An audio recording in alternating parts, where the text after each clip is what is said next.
Good people of YouTube, I'm the Watch Idiot, and I've owned the Seiko Captain Willard and the Slim WIllard / Turtle for over a year now, and I love both of them immensely, but I have wondered which one is best and which one I would sell if I had to. And actually, the time has come now because one of them is for sale here. So in this video, I'm gonna go over the different aspects of the Captain Willard SPB265 Ice Diver and the Slim WIllard SPB313 to see what makes each watch unique and what makes one watch potentially better than the other by going over what I love and don't love about each one, and more importantly, comparing their experiences. If you want more detailed info, check out each watch's dedicated review afterwards. Anyways, let's get into it.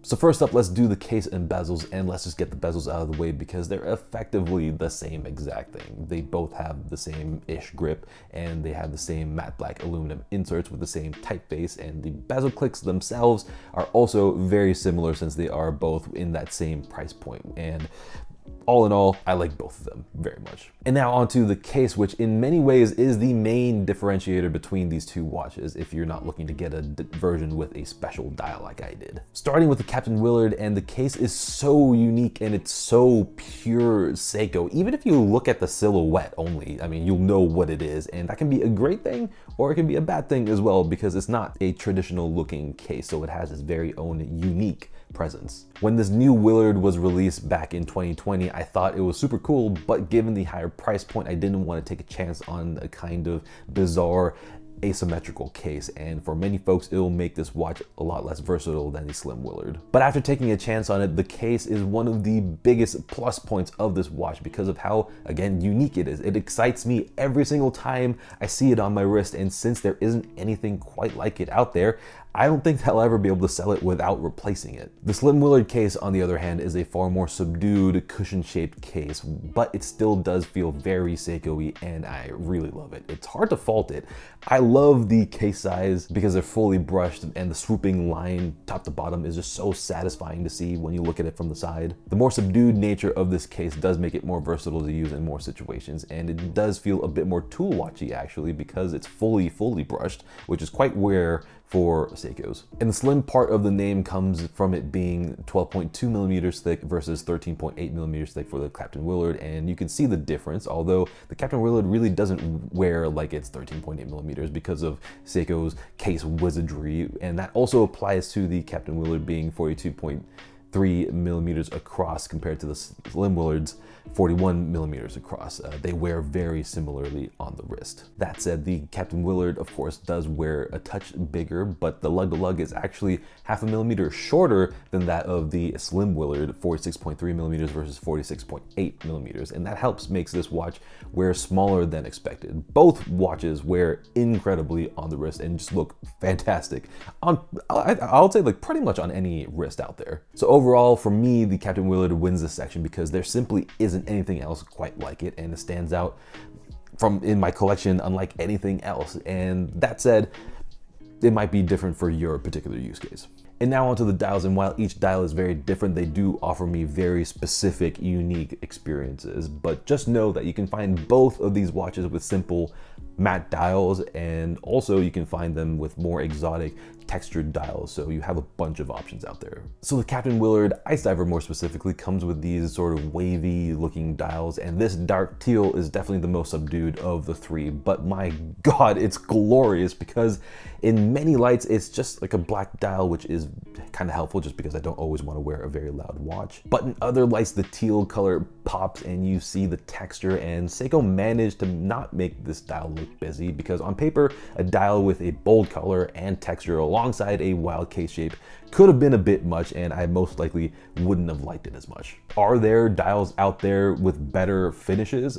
Of course, but this is easily one of my favorite dials ever, I think, because of the depth of color. I haven't seen anything quite like it. I mean, every single time I see the color pop, it just makes me fall in love with this watch all over again. So this plus the unique case makes for a watch that stands out on its own, and actually it was my most worn watch in 2023. The Slim WIllard SPB313 comes with a stark white dial, which is of course simpler, but it does have its own presence because of how purely white that dial is, and when it's paired with the dark hands and indices, it makes for a special experience, for me at least, because this was the first time I have ever owned a white dial dive watch with a black bezel. I usually don't like it when the dial is lighter than the bezel, but compared to my all black divers out there, feels very special. And this goes for both watches. I love the classic Seiko split shield 12 o'clock marker and the classic handset. It's angular yet elegant, although this particular Slim WIllard,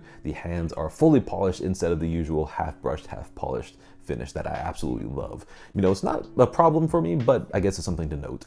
The bracelets are where things change up quite a bit because the Slim WIllard takes the clear win here on pretty much every single level, I'd say, other than it coming with a clasp with only 2 micro adjust holes, which is stupid. And both watches come with that idiotic dive extension, which extends the clasp footprint on the wrist, and it's not even for a usable extension. You know, you can't even use it in real life. Like, what's the point of that? But it's okay because I swap out these clasps for aftermarket ones pretty much every single time, so problem solved. The Slim WIllard comes with its own 5-link bracelet, which is unlike a Jubilee or Beads of Rice, and I think it suits the watch very, very nicely because it's fully brushed, even the sides, so it keeps that tool watch aesthetic going on, but it's actually slim, so it looks proportionate when it's compared to the mid case. When this isn't the case, it ends up bothering me quite a bit, so yeah.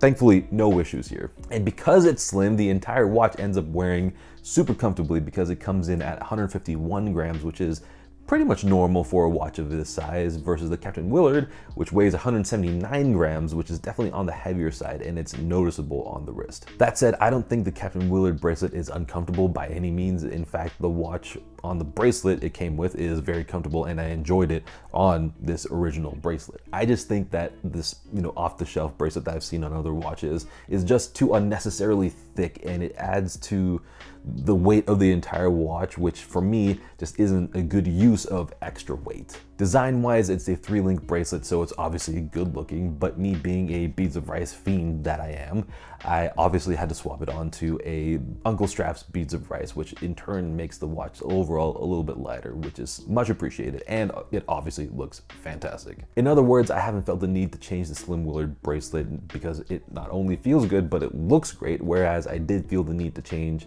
eventually change the Captain Willard bracelet because of its chunkiness. So first things first, you have to buy the one that you like the best because both of these watches are really great in their own ways, so there's no bad choice over here. But for me, the choice was pretty clear that the Captain Willard is the one to keep between these two because of how awesome that dial is and because of how pure Seiko that case is as well. Being a Seiko guy, it has even more significance to me to see that shape on my wrist. So maybe for someone with multiple watches or multiple Seikos like me, I think that the Captain Willard and the uniqueness of the case would be a better way to go because of that unique experience that will help it get wrist time over other watches. Again, for me, the Captain Willard was my most worn watch of 2023 because seeing that that case and the dial for that matter is just so special. But if you want to keep a smaller collection or if you just want something that's more wearable in more situations, then the Slim WIllard is definitely the way to go. I can see myself wearing it in many more situations than the Captain Willard because of that overall more subdued nature. However, just because it's more versatile doesn't mean that it's more boring. You still get a fully Seiko experience and a fantastic watch overall, and I wore it a whole bunch before the Captain Willard came around, so it really depends on how you want to use each watch in your actual life. So there you have it. Let me know which one you would choose down in the comments, and until the next video, good day.